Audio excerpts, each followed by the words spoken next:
नमस्कार, मैं Chhattisgarh express news से अभिषेक और अभी हमारे साथ हैं गुरमीत धनई मैडम, जो कि आयरन लेडी के रूप में भी कहा जाता है और एक प्रकार से लेडी सिंघम भी है। तो आइए चुनावी चर्चा में उनसे कुछ हम चर्चा करते हैं। वो वैशाली नगर विधानसभा से भी दावेदार है, तो आइए उनके बारे में कुछ जानते हैं, उनके बारे में हम कुछ समझने की कोशिश करते हैं। तो मैडम, आपका अगर हम जानना चाहें कि गुरमीत धनई कौन है, तो सरल शब्दों में बताइएगा। सभी दर्शकों को नमस्कार, मेरा जय जोहार। मैं गुरमीत धनई भिलाई सेक्टर नेहरू नगर में जब शादी होके आई 86 में, उसके पहले से मेरे ससुराल वाले ओल्ड नेहरू नगर के रहवासी रहे हैं। गुरुद्वारा कमेटी प्रबंधक कमेटी के चेयरमैन रहे हैं, जिनके नाते सिख समाज से बहुत अच्छी तरह सामाजिक तौर पे हमारी परिभाषा गाथा कही जा सकती है। काम करने की श्रेणी में, गुरुद्वारे के समाज के हितों के लिए काम करने की श्रेणी में। साथ ही साथ जिस पति के साथ मैं ब्याह के आई, उसने यही पढ़ाई करी पॉलिटेक्निक में। उनके दोस्त यार, उनकी शिक्षा दीक्षा के अलावा व्यवहार सब यहीं का रहा। हम पंजाबी ज़रूर हैं, लेकिन ब्याह के आने के बाद धमतरी से जब मैं ब्याह के आई, तो आते ही 1 साल मुझे लगे होंगे घरेलू वातावरण को समझने में। जो मुझे समझना था कि घर हमारा परिवार जो मायके का था वो अलग और ससुराल का अलग, दोनों की काफ़ी भिन्नता थी। हमारा मायके परिवार शैक्षणिक योग्यताओं के आधार पर चलता है, लेकिन हमारा जो सामाजिक अधिकारों पर चलने वाला ससुराल पक्ष था। और सबसे छोटी बहू होने के नाते मुझे कुछ आज़ादियाँ ससुराल पक्ष से मिली, जिन आज़ादियों के कारण मुझे भिलाई महिला समाज जो प्लांट संचालित करता है, जिसको उसकी मैं सचिव बनी, जो नेहरू नगर की सचिव सेक्रेटरी बनी, उसमें मैंने बहुत काम किए। मुझे शौक़ था वैसे भी घर में ना बैठने का। मुझे व्यंजन प्रतियोगिता और रंगोली प्रतियोगिताओं से ज़्यादा अच्छा लगता था डिबेट किया जाए, वोकेबलरी हार्ड की जाए, रोड रूल समझे। लड़कियां औरतें गाड़ी चलाती हैं तो गाड़ियों के फंडामेंटल राइट्स को समझें। नॉलेज ऐसा लें जो मेंस पावर में अपने आप को साबित कर सकें कि we are not a like woman girl, like innocent, we are like human body.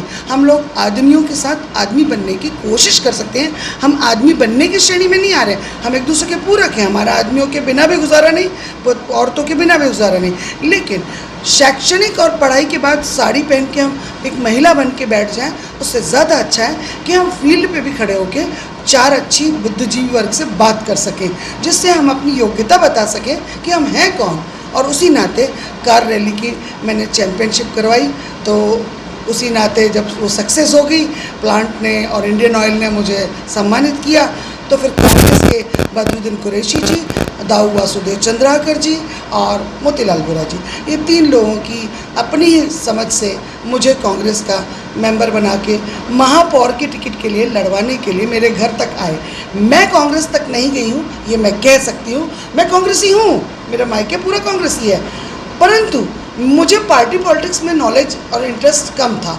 Sports मेरा शौक़ था, परंतु मेरे घर आए चल के इतने बड़े लोग और अच्छे सम्मान से ऊपर लोग जिन्होंने काम किया, नेतृत्व किया, तो मुझे लगा कुछ सोच के आए हैं तो मुझे इसमें काम करना चाहिए। मैं पिछड़ा वर्ग से नहीं आती थी, इसलिए मैं उस टिकट से बाहर हुई। टिकट भरने के बाद बाहर हुई, क्योंकि मैं पिछड़ा वर्ग से नहीं हूँ। और उसके बाद से, तब से 1908 से लेके आज तक मैंने एक दिन नहीं मुड़ के देखा कि मुझे काम करना है संगठन के लिए। सत्ता तो मैंने कभी ली ही नहीं, मुझे मिली ही नहीं, और मैंने बहुत काम किया और मुझे काम करने का शौक़ है, खाली बैठने का शौक़ पहले से नहीं है। जी मैम, अगर पार्टी आपको अगर टिकट देती है और जनता आपको चुन के लाती है, तो आपके क्षेत्र में पहली प्राथमिकता आपकी क्या रहेगी मैम?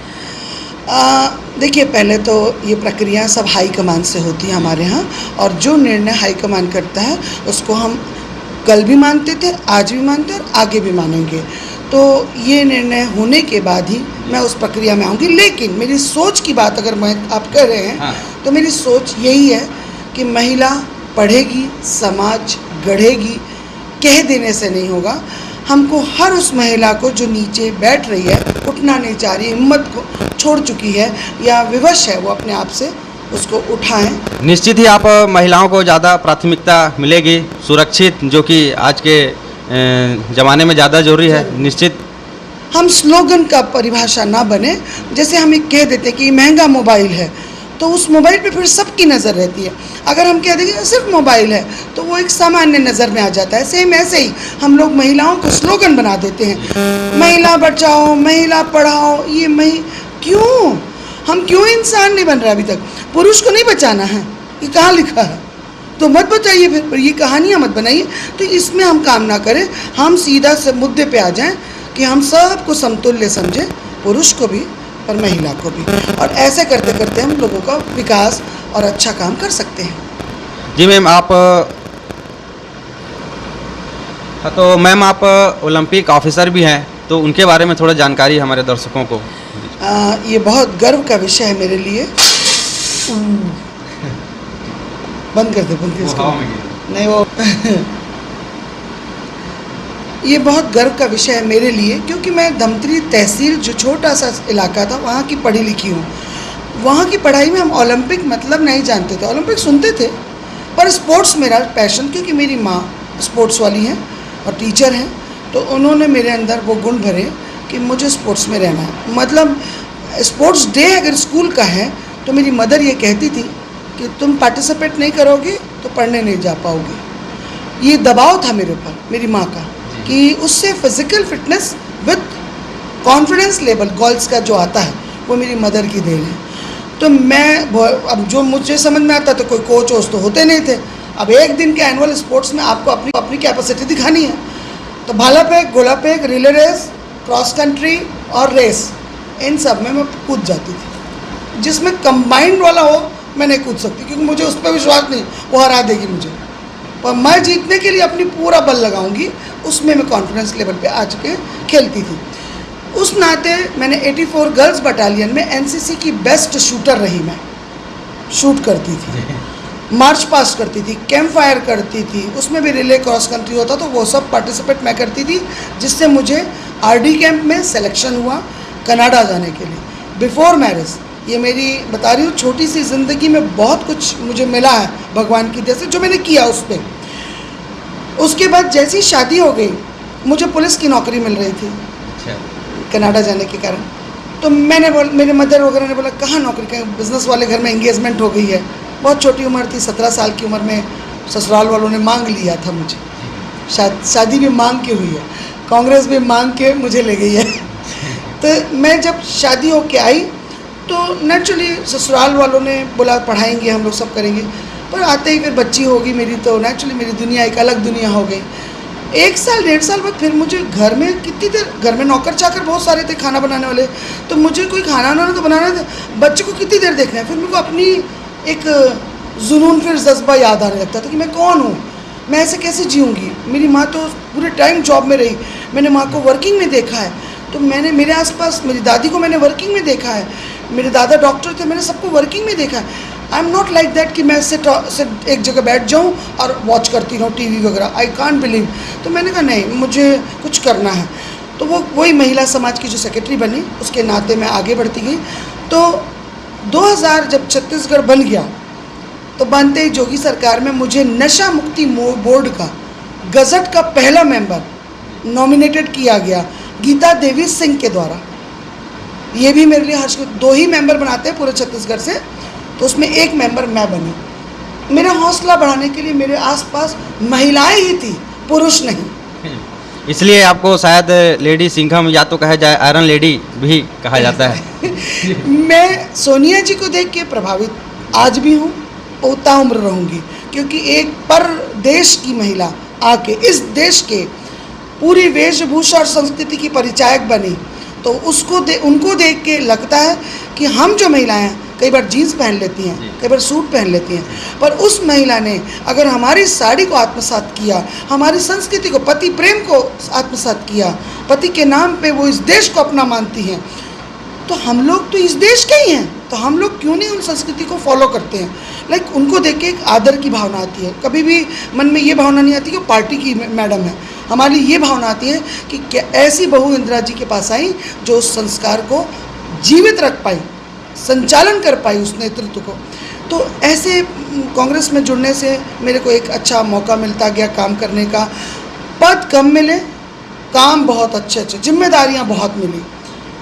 2005 में मुझे वेट लिफ्टिंग, स्टील जो आप बोल रहे हैं ना, आयरन की बात, भिलाई स्टील प्लांट में मेरे हस्बैंड काम ठेका लेते हैं। लोहा हमारे यहाँ ट्रक का काम, ट्रकों का बिजनेस था, लोडिंग अनलोडिंग होते हैं प्लांट में जाके, वो कोई रोड में नहीं चलते, सिर्फ प्लांट जाते प्लांट आते, वो भी लोहा है। और उसके बाद मैंने एनसीसी में शूटर, तो वो भी आयरन था, शूटर थी। आफ्टर मैरिज जो ये आफ्टर छत्तीसगढ़ बनने के बाद मैंने जो वेट लिफ्टिंग एसोसिएशन का मुझे प्रेसिडेंट बनाया गया, तो 2005 में बनाया गया। 5 मार्च में मैं नॉमिनेटेड हुई हूँ।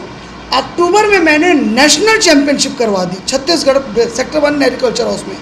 पूरे हिंदुस्तान के खिलाड़ी आए और मैंने उनको यहाँ पर संचालन किया। उसमें गवर्नर केएम सेठ, सीएम साहब रमन सिंह थे उस समय के, स्पीकर ये प्रेम प्रकाश पांडे जी थे। ऐसे करके पूरे हिंदुस्तान की जो खिलाड़ी आए थे उनको देखने के और उस खेल को देखने के लिए 23 लाल बत्ती गाड़ियाँ हमारे छत्तीसगढ़ की थी, जिसमें कलेक्टर एसपी सबकी मिला के, स्पोर्ट्स डायरेक्टर, मंत्रीगण, विधायकगण, ये एक अचंबा था। तो जो मैंने तो बाहर जाके गिना नहीं गाड़ियाँ, विजिलेंस वालों ने रिपोर्ट प्रस्तुत की कि 23 गाड़ियाँ आज आई हैं यहाँ पर कार्यक्रम को देखने।